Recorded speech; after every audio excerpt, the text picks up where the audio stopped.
መድብል ጀግናው ታሪክ ሰርቷል። ኤፍራታም የተለመደው ክህደቷን በመድብል ላይ አድርጋ ነበረ። ማለትም ለካሌብ ሙሲሳ በመደወል ዝና ያለበትን አሳያቸዋለሁ፣ እነግራቸዋለሁ፣ ነገር ግን በምትኩ ምሳሌን እንድትለቋ ተፈልጋለሁ በማለት እንግዲህ ለካሌብ ሙሲሳ በመደወል ከዚህ በፊት መድብል ምን ብሏት ነበረ? ምሳሌ ልናተርፋት ይገባል፣ እሱም ደግሞ የአንቺ እርዳታ ያስፈልገኛል በማለት እንግዲህ ሲጠይቃት እሷም ዝናን ፍታውና ችግር የለውም ብላ ነበር። እሱም ዝናን ፈትቼዋለሁ ብሏት ስለነበረ እሱ ስላላመናት እየተከታተላት ነበር። ለካሌብ ሙሲሳ በደወለችበት ደቂቃዎችም መድብል እንግዲህ መዋንቆርቷን ይዞ ሲይዛት የካሌብ ሰዎች ኤፍራታን እየተከታተሏት ስለነበረ መድብል በያዛት ሰዓትም እንግዲህ በደቂቃዎች ውስጥ ምሳሌ ራሷን ስታ እንድትወድቅ አድርገዋት ነበረ።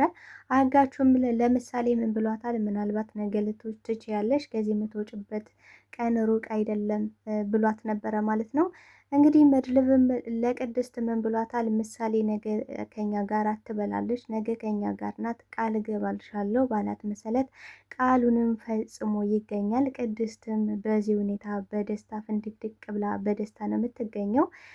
ዳጣና ቅድስትም ማህሌትን እየተከታተሏት ነበር እና በሚከታተሏት ሰዓት በጣም ፈርተዋት ስለነበረ ማህሌት በራሱ እኮ አሁን ጥላዋን ራሱ እያመነች አይደለም፣ ፍርሃት ተጭኗታል። ምክንያቱም እሷ ትቢቷና ጉልበቷ ኃይሏ መመኪያዋ ዝና ነበረ። አሁን ዝና ስለሌለ ጥላዋን ራሱ የምታምንበት ሁኔታ አይደለችም ያለችው። ነገር ግን ዳጣ በጣም ፈሪ ከመሆኗ የተነሳ በዚህ ምክንያት እንግዲህ ፈርተው እየተንቀጠቀጡ ስለነበር እሷን ሲያዩ ሲደበቁ፣ እሷ ደግሞ እየተደባበቀች ይዛ ምሳሌን የያዟት እነማን እንደሆኑ ያገቷት እነማን እንደሆኑ ብታውቁ ኑሮ ከቤታቸው አትወጡም ነበረ በማለት እንግዲህ አስፈራርታቸዋለች ማለት ነው። ሰላም ጤና ይስጥልኝ ውድና የተከበራቸው የቻናሌ ቤተሰቦች፣ ተወዳጁ ድራማ ምሳሌ ክፍል 93ን ወደ እናንተ ይዤላችሁ መጥቻለሁ። ቪዲዮውን ስትጀምሩ ላይክ እንድታደርጉና እስከ ቪዲዮ ፍጻሜ አብራችሁን እስከ መጨረሻ እንድትቆዩ በአክብሮት እየጋበዝኳችሁ በዚህ ክፍል ላይ ብዙ ነገሮች ተፈጥረዋል። ቀጣይስ ምን ሊፈጠር ይችላል የሚለውን ነገር የምናወራ ነው የሚሆነው። መጎስም እንግዲህ ሉላ በነገረችው መሰረት ከዚህ ወረቀት ላይ መፈረም ይኖርበታል በማለት እንግዲህ ስትነግረው እሱም ሴት የላከው ጅብ አይፈራም እንደሚባለው ወረቀቱን ለማስፈረምም ሲመጣ ዝና እንድትፈርምልኝ እፈልጋለሁ፣ በፍጹም ካልፈረምክልኝ ምን እንደማደርግህ ልትገምት አትችልም በማለት እንግዲህ ቆርጧል ማለት ነው። ሞገስ ቆርጧል። በነገራችን ላይ ወንድ ልጅ ቆረጠ። በዚህም ምክንያት መቼም ባጋጬ ልፈርምልህ አልችልም፣ እንድፈርምልህ ከፈለክ ደግሞ እጅን ልትፈታኝ ይገባል በማለት እንግዲህ እጁን ሊፈታለትም 3-4 ጊዜ ካሰበው በኋላ ቆይ ቢነጥቀኝስ፣ ቆይ እኔን ደብድቦኝ ቢሄድስ፣ ቆይ መድብልን ምን እለዋለሁ በማለት ብዙ ካንሰላሰለ በኋላ አይ ሌላ አድርጌ ፈተዋለሁ፣ ስለዚህ ሌላ አድርጌ ከፈታሁት በኋላ በዚህ ምክንያት አስፈርመዋለሁ በማለት እንግዲህ ጉንብስ ሲል መድብል ደርሷል ማለት ነው። መድብል ሲደርስም እንግዲህ ዝና እንደለመደው ማቀሳሰር፣ ሰዎችን ማጣላት፣ እርስ በርስ እንዲጋጩና ተገፋፍተው እንዲወድቁ፣ እነሱ ሲጣሉ እሱ ደግሞ ነፃ ለማውጣት ነበር የፈለገው። በዚህም ምክንያት እንግዲህ ይሄው ሊፈታኝ ነበረ፣ ወረቀቱን እንድፈርምለት ሊፈታኝ ነበር፣ ካላመንከኝ ደግሞ ወረቀቱን ማየት ትችላለህ፣ ክህደት ፈጽሞባል፣ እንኳን አይደለም ላንተ ለገዛ ለሚወደው ጓደኛው አልሆነም ብሏል። በነገራችን ላይ እንደዚህ አይነት የጓደኛ ከአሪዎች አሉ በብዙ ማለት ነው። እና ከዚህ በፊት መጎስ ምን አድርጎ ነበረ? ከማህሌት ጋር አብሮ ሲማግጥ ነበረ ማለት ነው። ከብሩክ ላይ ብዙ ሴራዎችን ሲሰራበት ሲጎነጉነው የነበረ ጠላልፎ ሲጥለው የነበረው ራሱ መጎስ ነው። ነገር ግን የሰው ልጅ ይጸጸታል፣ ይመለሳል። ያው ከጥፋቱ ተመልሷል ማለት ነው ሞገስ። በዚህም ምክንያት እንግዲህ እውነት ነው እንዴ ብሎ በጣም ደንግጧል። ምክንያቱም መድብል ያልጠበቀውን ነገር ነበረ የሰማው ማለት ነው። ስለዚህ አንተ ባትደርስ ኖሮ ሊፈታኝ ነበረ፣ ስለዚህ ክህደት ፈጽሞ ባህል በማለት ሁለቱን ለማቀሳሰር እየሞከረ ነበረ። መጎስም እንግዲህ ምን ብሏል? አትመነው፣ ይህን እንዴት ልታምነው ትችላለህ? በማለት መድብልም እኛ ስንቀጠቅጠው ብዙ ነገር ስናረገው ያልተናገረ አሁን እንዴት ይፈርምልኛል ብለህ ታስባለህ? ቆይ ግን ጤነኛ ነህ? የምርህን ነው እንደዚህ ልታደርግ የነበረው? በማለት እንግዲህ መድብልም እየጠየቀው ነበረ። እሱም ወይኔ እንዴት ነው የተሳሳትኩት? በቃ ራስ ወዳድ እየሆንኩ እየተሰማኝ ነው በማለት ራሱን እየተጸጸተ ነው የሚገኘው። መድብልም ኤፍራታን ላገኝሽ እፈልጋለሁ በማለት እንግዲህ የተለመደው ቦታ ላይ ተገናኝተው እያወሩም ለምን ነበር የፈለግከኝ? እንዴት ምን እንድረዳህ ነው? እኔ እኮ አሁን ያለሁበት ችግር በጣም ብዙ ነው። ከችግሮች መውጣት እንጂ ሌላ ችግር መጨመር አልፈልግም ስትለው እሱም ደግሞ ያው ኤፍራታን ከዚህ በፊት ልትመርዘው ብዙ ነገር ልታደርገው ልትገለው እንደነበረ ስለሚያውቅ ያው በብዙ አላመናትም። ነገር ግን እሷና ማህሌት ለገንዘብ የማይሆኑት ነገር ስለሌለ እኔ ጠቀም ያለ ገንዘብ እሰጥሻለሁ፣ ነገር ግን ምሳሌ ልታተርፊልኝ ይገባል፣ ልትረጅኝ ይገባል ሲላት እንዴት ላተርፍልህ እችላለሁ? እንዴት ይህን ማድረግ አልችልም ስትለው እሱም እንደምንም ብሎ ካግባባት በኋላ ምን አደርጋለች ኤፍራታ የተለመደ ክህደቷን ነበር የፈጸመችው። ከማህሌት ተኝታ እያለ ከማህሌት ቁጥር በመውሰድ ለካሌብ ሙሲሳ በመደወል እንግዲህ መድብልን አሳልፌ እሰጣችኋለሁ፣ ስለዚህ ምሳሌን ግን ልቀቋት። ምክንያቱም ምን ብላለች ከዚህ በፊት ካልን ምሳሌ እኮ ሕፃን ልጅ ናት። ስለዚህ እኔ ባጠፋሁት እኔ በሰራሁት ስህተት ለምኑ ምሳሌ ትቀጣለች? ለምን ምሳሌ ሁሉ ነገር ይደርስባታል? ቆይ እኔን እሷን ለቀው እኔን ቢይዙ እንደዛ ይቻላል ወይ ብላ ማህሌትን ሁሉ ጠይቃ ነበረ። ማህሌትም ምሳሌ የምትጠቅመንን ያህል አንቺ ቅንጣት ታህል ጥቅም የለሽም ብላት ነበረ ማለት ነው። በዚህም ምክንያት እንግዲህ ሌላ ምንም አማራጭ ስለሌላት ኤፍራታ በጣም ፈርታ እየተንቀጠቀጠች ነው የምትገኘው። ምን ብሏት ነበረ መድብል? ከፍርሃት የሚገኝ ነገር የለም፣ ደፋር መሆን ይኖርብሻል።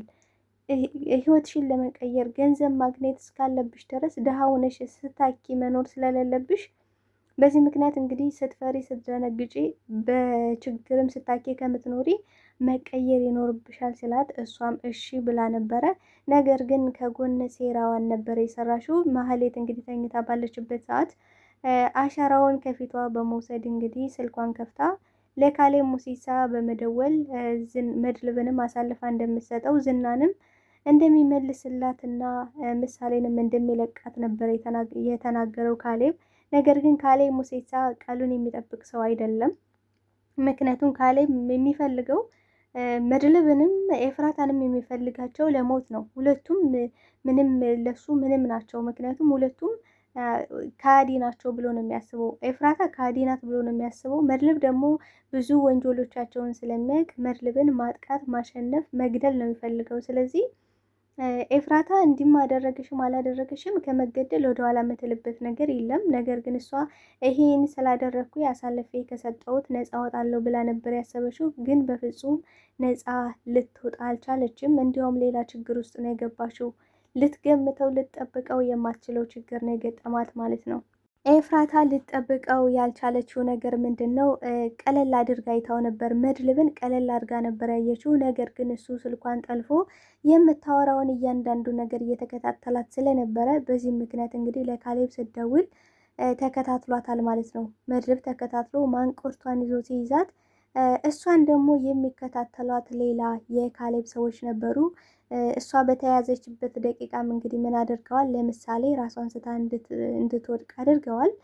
በዚህም ምክንያት እንግዲህ መድብል ስለጠረጠረ እየተከታተሉት እንደሆነ ስላወቀ ኤፍራታን የወሰዳት ዝና ካለበት ቦታ ሳይሆን ሌላ ቦታ እሷን አስቀምጦ እንደገና ደግሞ አጋቹ ጋር ተስማምቶ ተግባብቶ ነበረ ለአጋቹ ጠቀም ያለ ገንዘብ እንዲሰጠውና ምሳሌንም ከዛ እንዲያወጣለት እንደገና ደግሞ ሌሎች የሚጠብቁትንም እራሳቸውን ስተው እንዲወድቁ በማድረግ እንግዲህ ምን አድርጓል? አጋቹ ሆን ብሎ ነው ያን መድኃኒት የሰጣት ማለት ነው። እራሷን ስታ እንድትወድቅ ብቻ ነው ያደረገው።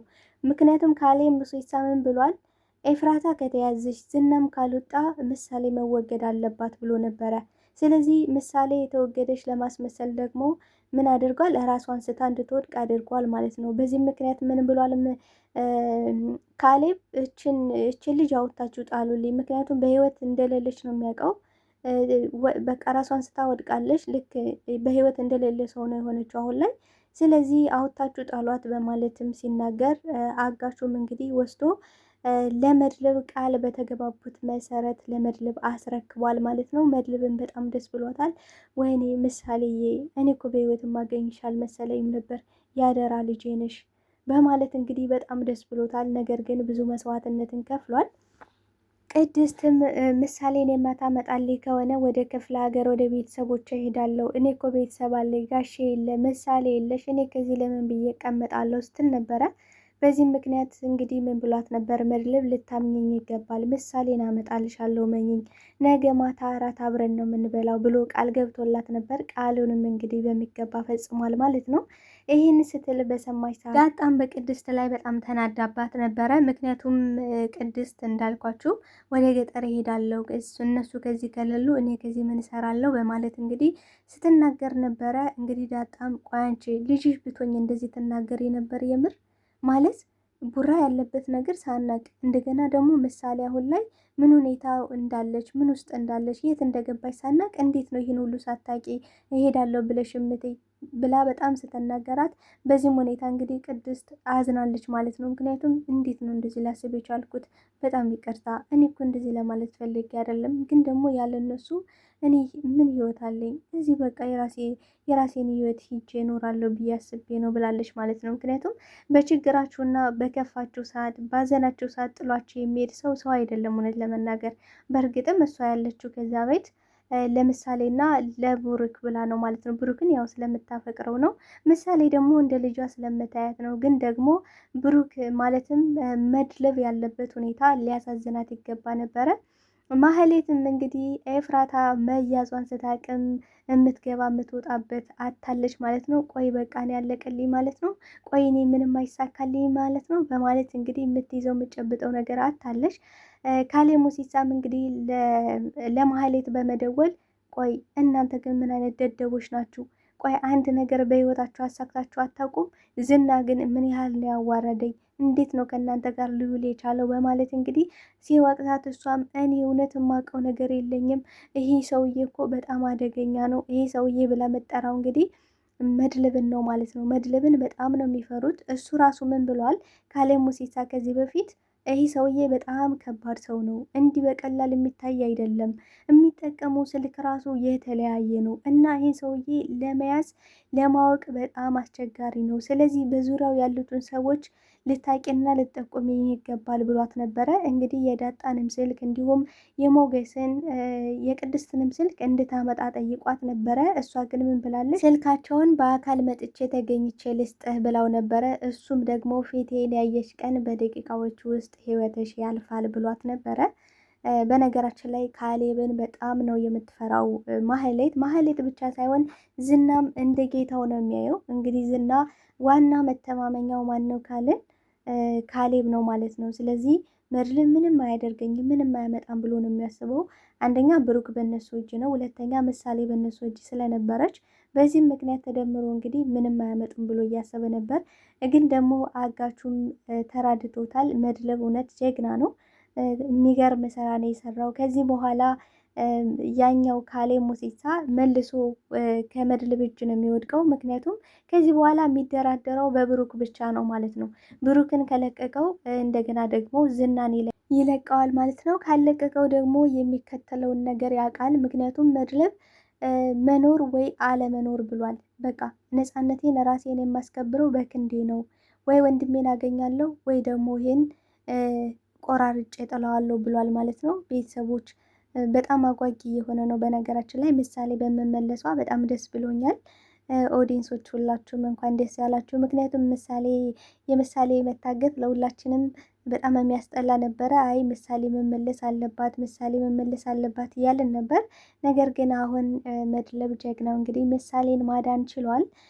በእርግጥም አጋቹም ትልቅ መስዋዕትነት ነው የከፈለው። ምክንያቱም በሞትና በህይወት መካከል ሆኖ ነው እንግዲህ ለምሳሌ አጠጣ የተባለውን መርዝ ትቶ ሌላ ራሷን ስታ እንድትወድቅ የሚያደርግ መድኃኒት የሰጣት ማለት ነው። ቤተሰቦች በቀን ምን ሊፈጠር ይችላል ብላችሁ ታስባላችሁ? እስከ እናንተ ያሳብ አስተያየታችሁን በኮሜንት ሴክሽን ላይ አስቀምጡልኝ። አብራችሁኝ ስለነበረን ቆይታ እጅግ አድርጌ ነው የማመሰግነው። ታዲያ ቪዲዮ ላይክ፣ ሼር እያደረጋችሁ እንድታበረታቱኝ በአክብሮት ጠይቃችኋለሁ። ባይ ባይ ቤተሰብ፣ መልካም ጊዜ